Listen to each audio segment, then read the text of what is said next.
Hi everyone, I'm Kyle Deason. Just want to welcome you to the presentation of my research topic, which is, it's funny because it's true.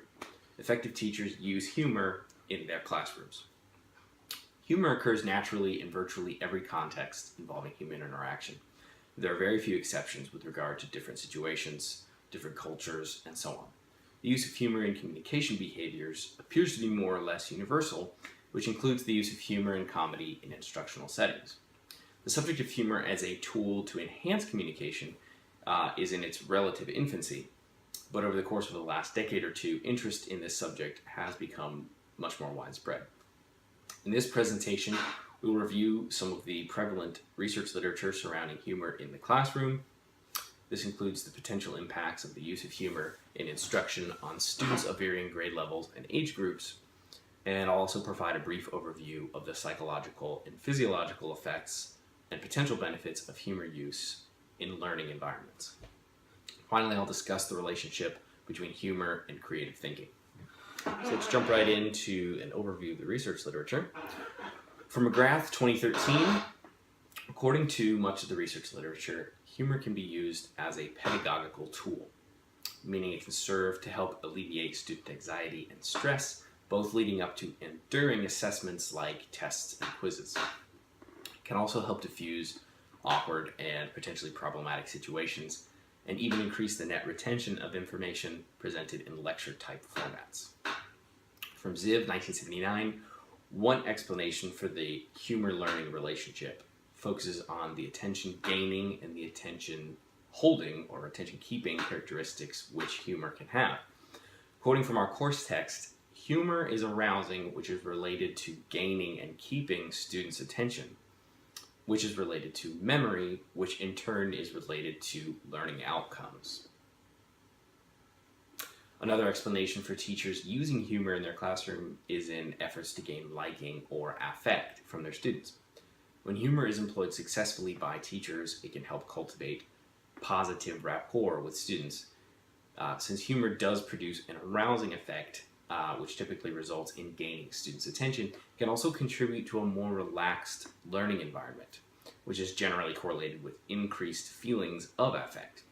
When students are made to feel more at ease, many common barriers to immediacy or closeness are alleviated. Many of those barriers are things like conceptions of teachers as authoritarian figures, conceptions of the classroom and academic environments as strict or overly stuffy, and many other preconceptions. So those are alleviated, and students generally feel more at liberty to be themselves, which in turn typically translates into liking the teacher more. Feeling affect or liking toward the teacher is usually accompanied by a greater willingness to listen to him or her, which can lead to a transference of those feelings of affect to the actual course content itself. So let's look at the impacts of humor in preschool and elementary education. Much of the data illustrating the positive correlation between humor and learning has actually been derived from studies involving preschool and elementary age students. In a study by Davies and Apter in 1980, and this is a quote from the study, testing revealed that the children in the humorous condition recalled a significantly greater amount of information from these presentations than did those in the non-humorous condition, both immediately after the presentations and at a 1-month follow-up. Although, it's important to note, this difference in memory retention was no longer apparent 9 months later. So now let's take a look at impacts of humor in secondary and collegiate education. The effects of humor use on motivation is more noticeable in younger students than in students of the secondary school and collegiate levels. The reasoning behind this fact is that students at these levels, quoting again, are presumably more internally motivated to be attentive and find humor to have no effect on learning. And that's from Wisenent, 1998. From Ziv, 1988, 2 experiments were conducted in an actual course and over the duration of an entire semester, which observed the effects of humorous lectures on student performance. The 2 experiments involved students in an introductory level statistics course being randomly assigned the same instruction of the same course content from the same instructor, but within either a humorous or a non-humorous condition. Use of humor was employed in the humorous condition portion by way of inserting three or four jokes or funny anecdotes that were used to illustrate key concepts of the material. The non-humorous condition of the experiment was comprised of the same material, but without the humorous delivery of the content. The results of the experiments showed that, quoting, at the end of the semester, analyses of the students' grades on the final exam revealed that those in the humor condition obtained significantly higher average grades, with a difference of nearly 10 percentage points being found between the two groups.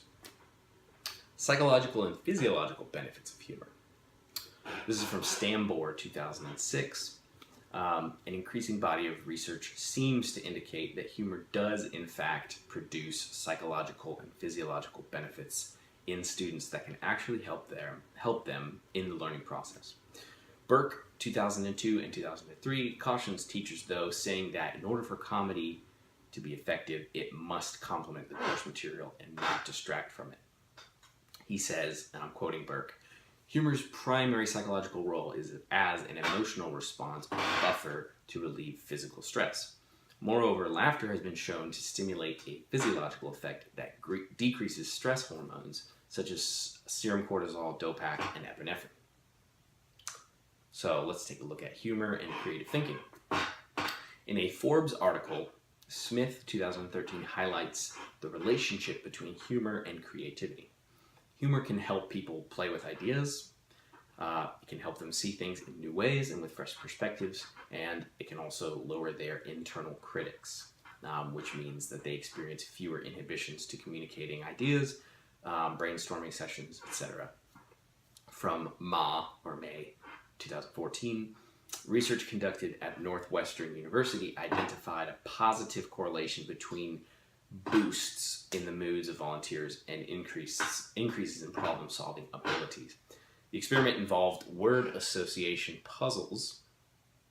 The volunteers who were exposed to comedic material performed the given tasks with noticeably greater insight than those exposed to other conditions. And the other conditions were watching a horror film, watching a lecture about quantum mechanics, and things related to that. The actual physiological responses the volunteers experienced were measured using MRI and showed that, quoting from the study, creative insight is correlated with increased activity in the brain's anterior cingulate cortex, or ACC, just prior to solving a problem. This region is involved in regulating attention and in problem solving. And people in a positive mood generally have more ACC activity going into the task, which probably helped prepare the brain to find novel solutions. Participants who watched scary movies such as The Shining, which was specifically noted in the research as anxiety-producing, and anyone who's seen that movie knows that that is 100% true, resulted in less activity in the ACC and demonstrated less creativity in solving the puzzles. So, conclusion.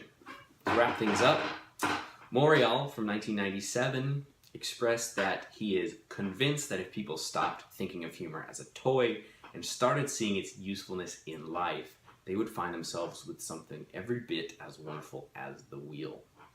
From Pinheiro, 2016, conclusions from the body of research literature are somewhat mixed in their support or dismissal of using humor in instructional settings, i.e., the idea that students can certainly learn without the presence of humor in the classroom, and that humor, when used inappropriately, can have largely adverse effects.